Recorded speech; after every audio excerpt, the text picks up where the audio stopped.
My first impression upon seeing my sister-in-law for the first time was that she was an extremely charming person with striking features. Nice to meet you, my name is Catherine. I'm here to say. But just when I thought I wanted to get along with her, that feeling quickly faded in the next moment. Who's this old lady? Is she my bro's wife's mom? The atmosphere became tense when my sister-in-law not only interrupted my greeting but also referred to me as an old lady. From this day, my hellish days began. My name is Catherine Johnson. I'm just an ordinary 30-year-old housewife. 4 years ago, I was a career woman, totally engrossed in my job. Not to brag, but I was quite popular at the office. I achieved many accomplishments and was admired by my subordinates, superiors, and clients alike. My husband, Bob, was one of them. Bob and I would often meet since we dealt with each other's companies. The start of our friendship was at a party with Bob's company when he initiated a conversation with me. It seems my reputation had reached Bob's company too. According to Bob, he wanted to see for himself if the rumors about me were true, so he decided to join the business meeting with me. At first, he was skeptical, but as we worked together, he fell in love with my strong core and way of life. He felt that I was the only one for him. When I heard that he was determined to make me fall for him, I thought it was cute, like something a high schooler would do. As for me, I had been smitten from the very beginning. You see, Bob had such striking features and was incredibly popular among women. Embarrassingly, Bob was just my type, so I had a secret crush on him. We were business partners, so I kept a certain distance. However, after Bob asked me out on numerous dates, we dated for a year and then got married. Our married life was smooth, and every day was blissful. Every morning, while I was preparing breakfast, Bob would wake up. With a gentle look on his face, he'd say, "Good morning," and give me a warm hug. It became our daily routine. Despite being older, his childlike behavior always tickled my maternal instincts. Furthermore, Bob and I have never had an argument. And why would we? Bob never gets mad. When I accidentally broke a plate he cherished, he was more concerned about me than the plate. I always think about how kind he truly is. Both of us wanted a child, so after getting married, I decided to quit my job to focus on starting a family. Any child of Bob and me is bound to be adorable. I constantly thought about names, especially if it was a girl. Time flew by, and this year marks our 3rd anniversary. We haven't been blessed with a child, but we were still happy. Except for one thing. Bob's family home housed his mother and younger sister.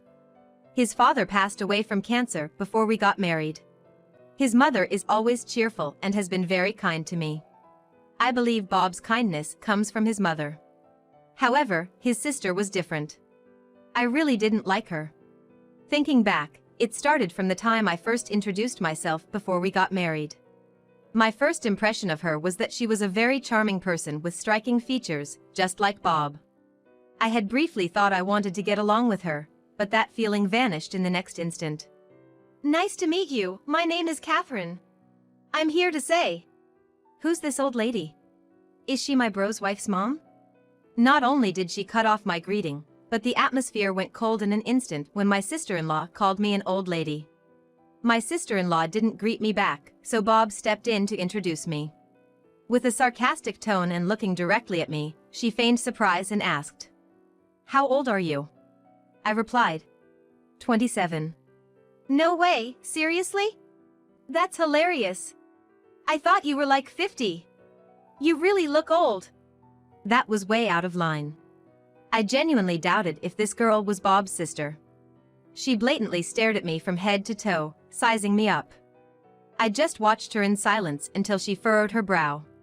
Whether she disliked my face or my attitude, I couldn't tell, but she kept making snide remarks about my appearance. "Your clothes are so out of style, you're overweight, your nails are unkempt." And more. After a while, I just stared down at my own feet. Bob's hands trembled with rage, while his sister laughed continuously. Then, Bob snapped. Something he rarely does. "Hey, what the hell are you saying? That's extremely rude."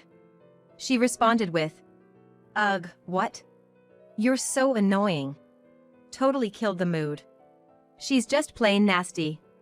And she would make these same types of snide comments to Bob and their mother. They had put up with her behavior for years without expecting any change in her attitude. Both Bob and his mother apologized to me later. They weren't at fault, so why were they apologizing? I felt sorry for them, but at the same time, I harbored anger towards the sister-in-law for making such remarks to her own family. To minimize contact, I decided not to visit Bob's family home anymore. I heard about the sister-in-law through their mother, but she never caused any harm to us, so I went on living my life peacefully. Then, one day, an incident shattered my happy daily life. Catherine, Bob, I have a favor to ask. I'm planning to move to a senior housing facility with assistance in 6 months. Can I stay with you until then? Bob's mother had injured her back. No surprise there. It's clear that the sister-in-law is to blame. Their mother already had a frail back and had trouble even carrying groceries. Yet, the sister-in-law, who lived with her, wouldn't lift a finger to help and would even make her mother carry her shopping bags. That's the level of her selfishness. It's inevitable that the mother's health would deteriorate.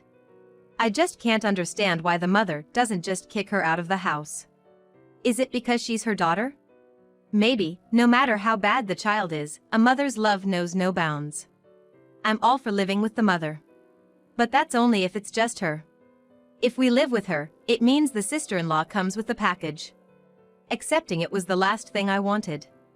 But, I was concerned about the mother's health, so I felt I had no choice but to accept the sister-in-law moving in too. Just as I had expected, living together was hell. From morning to night, the sister-in-law would only spew venom.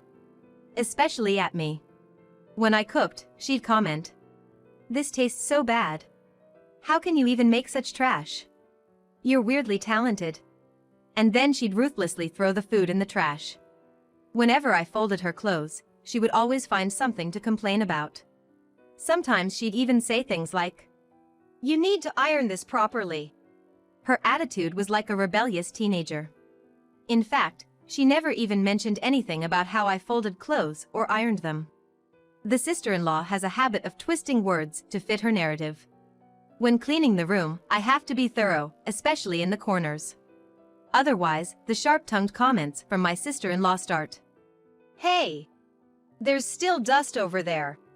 You know, you're pretty much the maid here, so do it right. You're so useless." Even though my sister-in-law doesn't lift a finger, she's quick to point out any flaws. I silently wonder when I'll escape this hell. As I continued cleaning, she added, "Poor Bob. You can't even manage household chores, so the least you can do is have a child. I wonder why you were even born a woman." "Excuse me? What's your problem?" I couldn't let that comment slide. I'd always held my tongue, but this was too much. But I didn't say anything more. Or rather, I couldn't. The look on my sister-in-law's face was terrifying, as if she was looking at something filthy. The pressure was so intense I couldn't help but look down. It was frightening. It was infuriating. All these feelings were swirling inside me, and all I could do was hold back the tears. Then my sister-in-law left the room, laughing smugly. One day, my sister-in-law came home in a great mood. When my mother-in-law asked why, my sister-in-law eagerly began to brag. Apparently, her boyfriend had proposed. She boasted that he's tall, handsome, and earns a high income. She immediately approached me and brought up my inability to have children. "Well, I'm on top of the world. Losers like you should fulfill their roles as women by having kids." She laughed at me with that familiar, mocking tone. It was shocking. She didn't have to say that in front of Bob and my mother-in-law. Bob got angry at my sister-in-law's comments, but she wouldn't listen. Suddenly, I felt nauseous. With tears in my eyes, I rushed to the bathroom. From behind, I heard her say, "Pathetic." But I felt so sick that I didn't care. From the living room, I could hear Bob and my sister-in-law arguing. My mother-in-law was beside me, patting my back, and said, "Children are a blessing. It's up to you and Bob to decide the pace." She comforted me with tears in her eyes. I wished from the bottom of my heart that my sister-in-law would get married and leave as soon as possible. On another day, after a routine visit to the OBGYN, I decided to take a detour on my way home. There was a popular flower shop nearby that was always bustling. I was thinking about buying some flowers when an old colleague, Steve, called out to me. Even though I've left my old job, Steve still looks up to me. We occasionally chat on text, discussing work matters. It's been 3 years since we last met. We chatted for a bit, and he told me he's gonna marry his girlfriend soon. They have a date planned later that day. I was curious about why Steve was at the flower shop, but it soon became clear. Seeing Steve talk so happily about his girlfriend made me smile too. Realizing it was time to go, Steve picked out his flowers and went to pay. While waiting, I browsed the flowers, deciding which to buy. When Steve returned, he had 2 bouquets in his hands. He handed one to me as a gift. This is for you. It's baby's breath. The flower's meaning is gratitude and happiness. I've always been grateful for you, Catherine. Please continue to be there for me. Saying that, Steve headed toward the train station. Gratitude and happiness, huh? Never having chosen flowers based on their meaning, I thought Steve was a warm-hearted person. I hurried home. I wanted to tell my husband about today's events as soon as possible. When I got home, my sister-in-law wasn't there. It seems she had gone out. I placed the baby's breath in a vase and prepared dinner with my mother-in-law. It felt peaceful and joyful to have some time just the 3 of us after so long.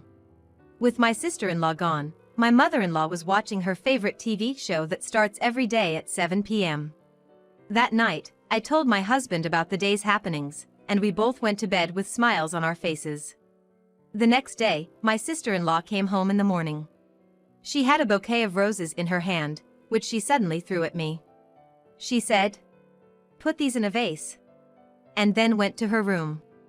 I tried to put the thrown bouquet into a vase, but most of the flowers were broken or the petals were torn, so they ended up in the trash. I wondered how roughly she had handled them. I began to feel sorry for my sister-in-law's boyfriend.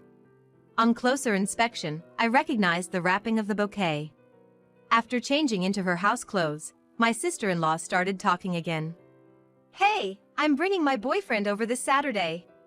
Make sure you dress decently, okay? Honestly, I wouldn't even want him to see you in your usual tacky outfits. Her words irked me, but the thought that my time with her would be short brought some relief. On the appointed day, Bob and I were out shopping because my sister-in-law had asked us to. My mother-in-law texted to say that my sister-in-law's fiancé had arrived in our absence. She probably didn't want me meeting her fiancé. When we returned, the living room was bustling. When I went to greet them, my sister-in-law glaringly looked at me. I accidentally made eye contact with the fiancé.